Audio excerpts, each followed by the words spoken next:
Les frères Badawi, trois destins unis par l'amour de l'Algérie. L'histoire de la guerre de libération nationale regorge de figures héroïques, mais certaines brillent d'un éclat particulier.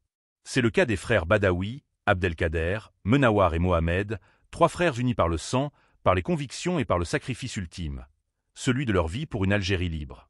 Nés respectivement le 9 janvier 1933 pour Abdelkader, le 13 mai 1934 pour Menawar, et le 12 mars 1940 pour Mohamed, les trois frères voient le jour à Ayoun El Zorg, dans le quartier populaire de Aouch Mayedine, devenu aujourd'hui la cité Mayedine à Alger. Issus d'une famille modeste mais soudée, composée de leurs parents et de 6 sœurs, ils grandissent dans un contexte de colonisation oppressante, développant dès leur plus jeune âge un fort sentiment d'injustice et un amour profond pour leur patrie. Ils effectuent leur scolarité dans les écoles Vignard et rue des Écoles, avant de rejoindre le lycée technique du Ruisseau.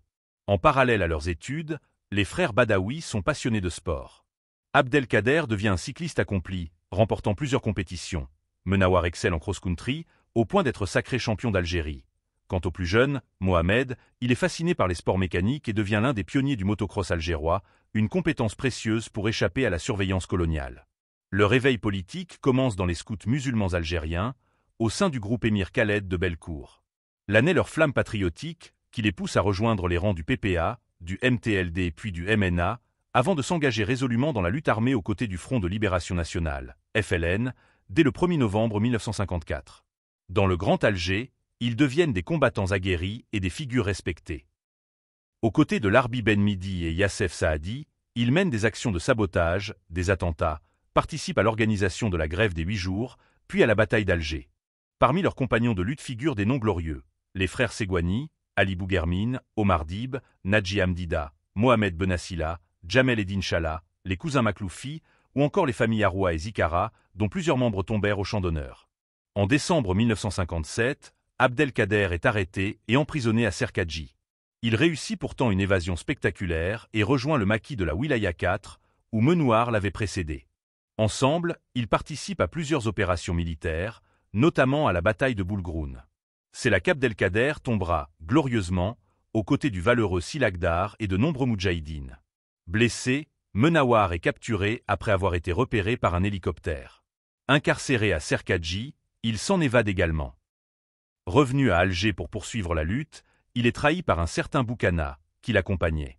Il est arrêté de nuit chez ses parents et conduit à la sinistre villa Suzini, centre de torture de la répression coloniale. Après des jours de supplices inhumains, il meurt sous la torture le 24 avril 1959. Son corps est jeté à la mer, près de la corniche d'Alger. Il ne sera jamais retrouvé. Malgré la perte de ses 2 aînés, Mohamed, le Benjamin, poursuit le combat avec un courage inébranlable. Grâce à sa moto, il transporte armes et documents, assure des liaisons sensibles, échappant aux barrages militaires. Il joue un rôle clé dans l'organisation des manifestations du 11 décembre 1960 à Bellecour et Clos-Salambier, et intervient lors de l'attentat meurtrier du 2 mai 1962 contre les dockers algériens du port d'Alger, aidant à évacuer morts et blessés. Mais la haine coloniale le guette. Repéré par les tueurs motorisés de l'OAS, il est mitraillé à 18h au carrefour du boulevard Gallieni à El Biar, le 2 mai 1962, à quelques semaines de l'indépendance. Il ne connaîtra pas la joie de la libération, lui qui s'en réjouissait tant. Les frères Badawi incarnent le courage, le sacrifice et l'engagement total.